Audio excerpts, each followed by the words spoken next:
안녕하세요. 얼마 전 마침내 이혼하고 자유의 몸이 된 40대 여성입니다. 이혼을 하게 된 건, 시작은 신우 때문이었지만, 어떻게 보면 시댁 식구들 전부 다 문제였어요. 그나마 남편만 이리저리 휩쓸리지 않고 든든하게 제 곁을 지켜주었다면 제가 먼저 남편 손을 놓는 일은 없었을 테지만, 남편마저 그 모양인 걸 알았을 땐 더는 안 되겠다 싶었고요. 이제 다 끝난 인연인데 이런 걸 구구절절 말해 뭐 하나 싶지만 남편하고는 사내 커플로 만났어요. 남편이 나이는 저보다 7살이나 많았지만 직급은 같았거든요. 그렇다 보니 팀이 다르긴 했어도 일적으로 자주 마주치게 되었죠. 그런데 저에게는 어디까지나 그게 전부였지 사실 남편이 이성으로 보인 적은 없었습니다. 이제 와서 말이지만 솔직히 외모로 보나 뭐로 보나 제 스타일이 아니었거든요.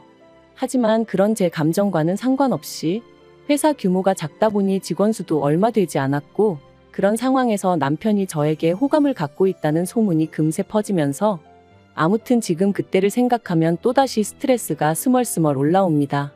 몇몇 여직원들은 제가 꼬리를 치고 다닌다는 말도 안 되는 헛소리까지 해댔었거든요.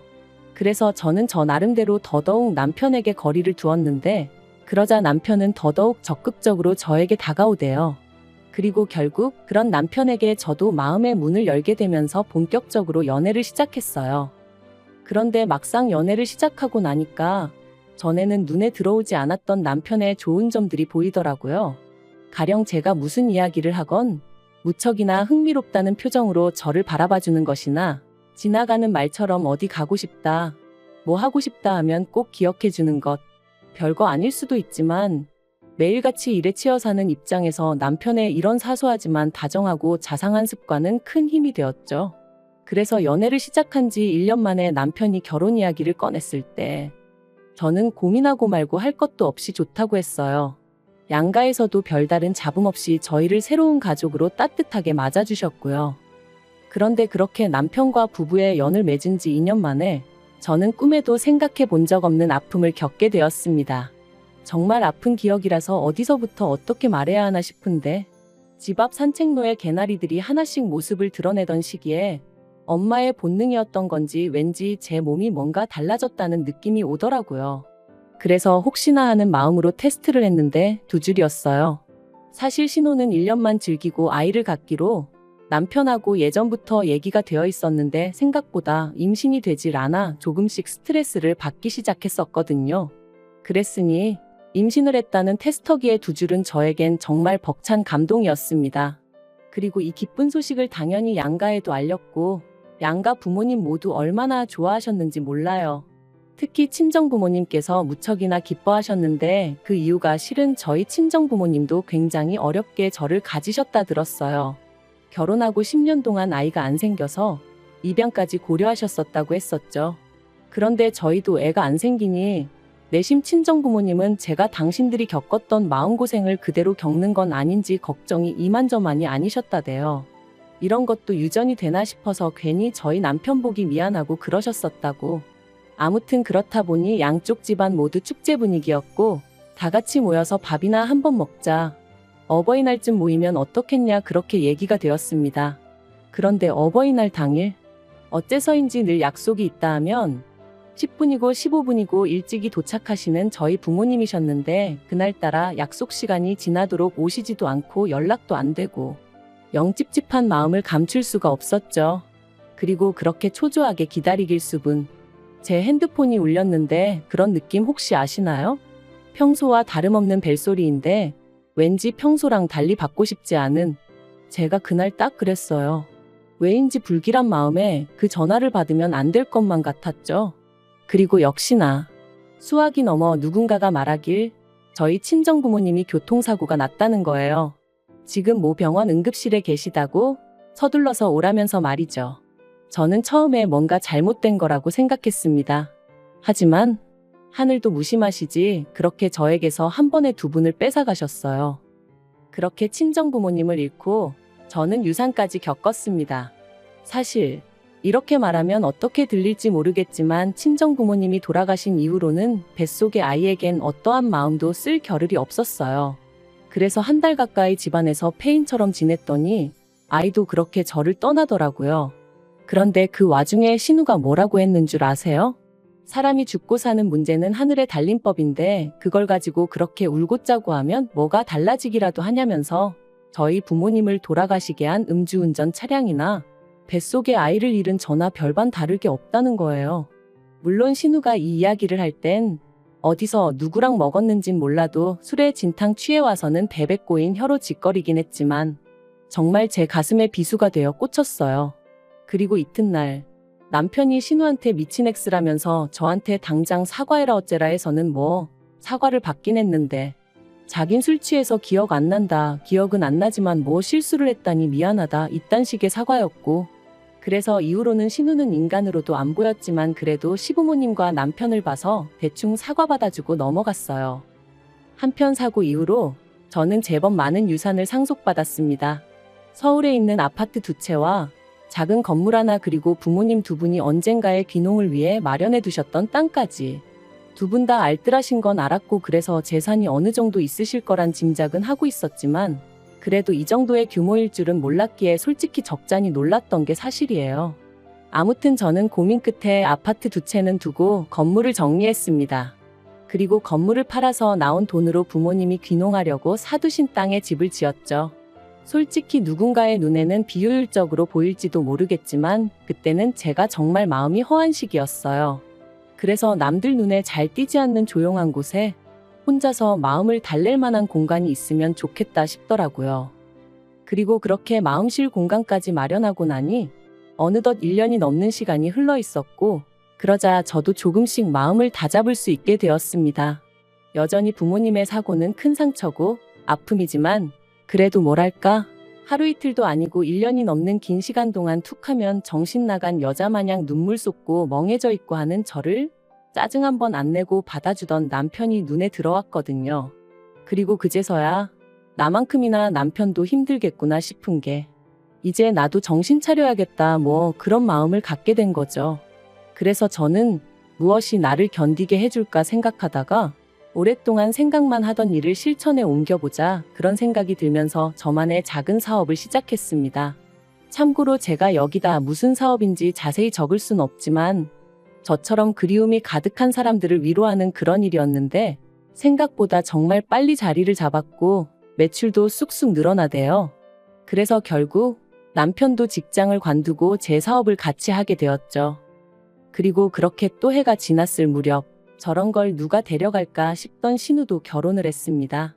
시집 가면서도 조용히 얌전히 간 건 아니고 시부모님과 저희 부부 속을 있는 대로 긁고 갔어요.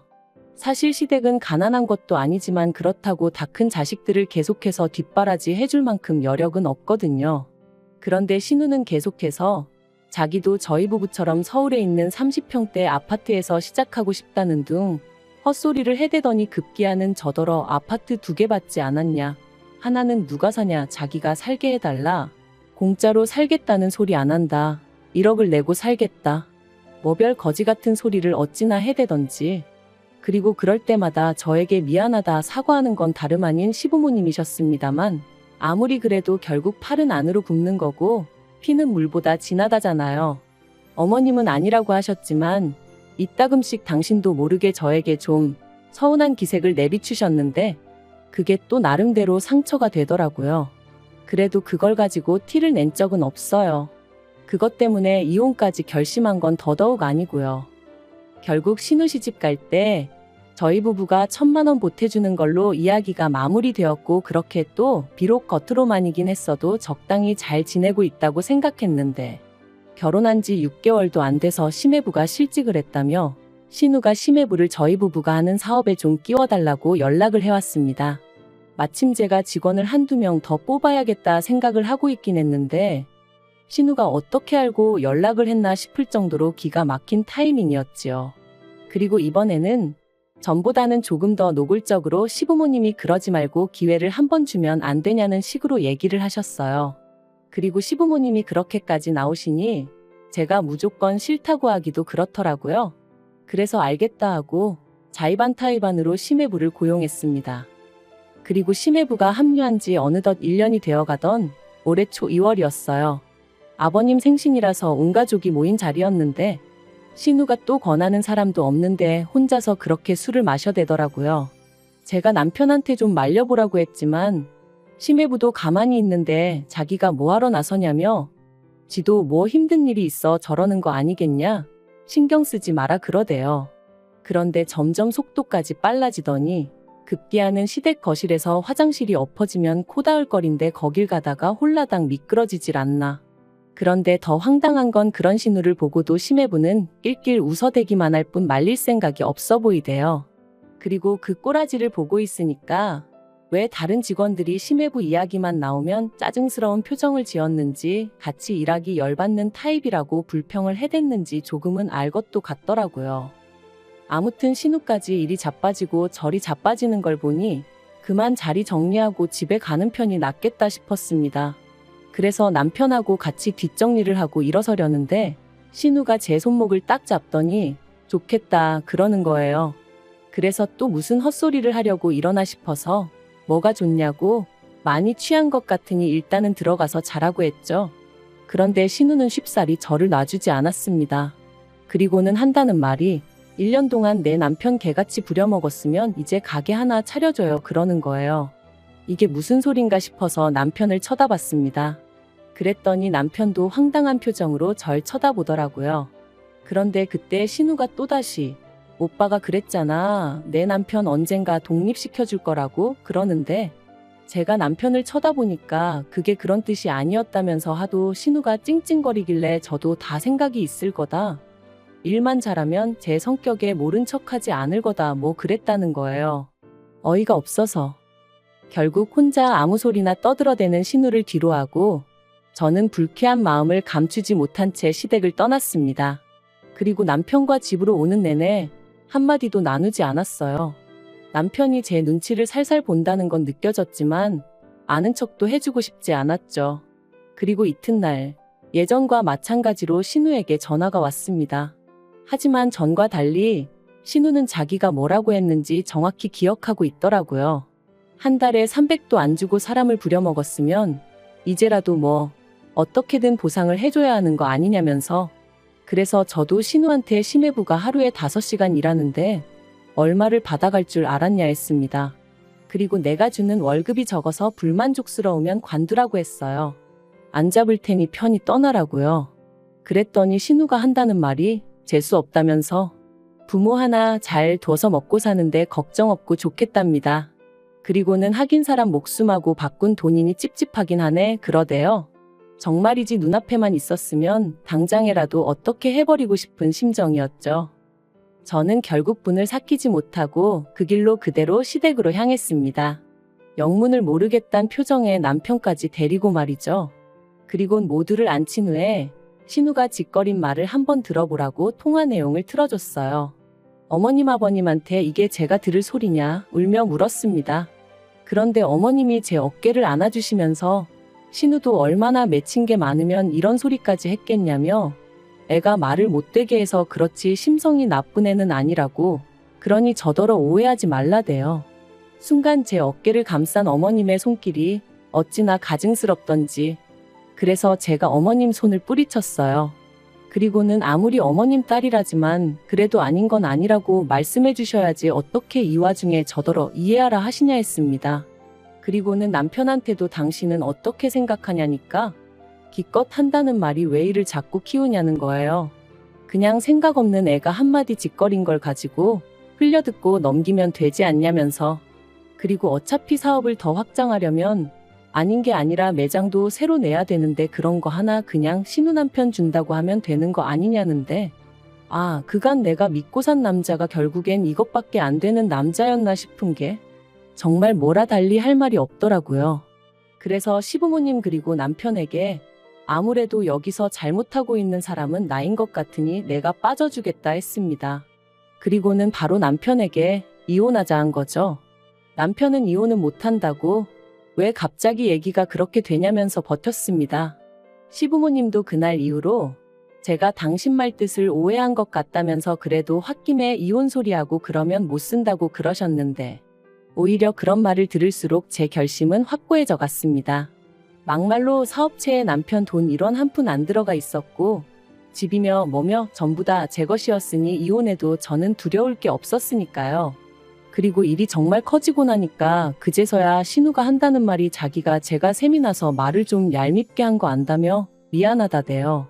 너무 어이가 없었어요. 부모 잃고 여전히 슬픔 속에 사는 내가 뭐가 부럽다는 건지. 그래서 신우한테 그래, 너도 내가 겪은 거 꼭 겪었으면 좋겠다. 내가 그렇게 부럽다니 너도 꼭 내가 겪은 거 겪으라고 기도해 줄게 그랬네요. 그리고 저 진심으로 신우를 위해서 기도해주고 있습니다. 제가 겪은 아픔과 고통 고스란히 꼭 느껴보라고요. 아무튼 그렇게 결국 7개월의 이혼 소송 끝에 저희는 남남이 되었고 남편은 시댁으로 들어갔으며 당연히 제 사업에서도 쫓겨났습니다.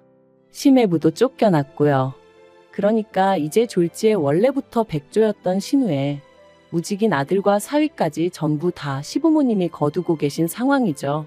뭐 그러던지 말던지 솔직히 별 관심은 없습니다. 아, 생각해보니까 아니네요. 관심 있어요. 다 망해버렸으면 좋겠거든요.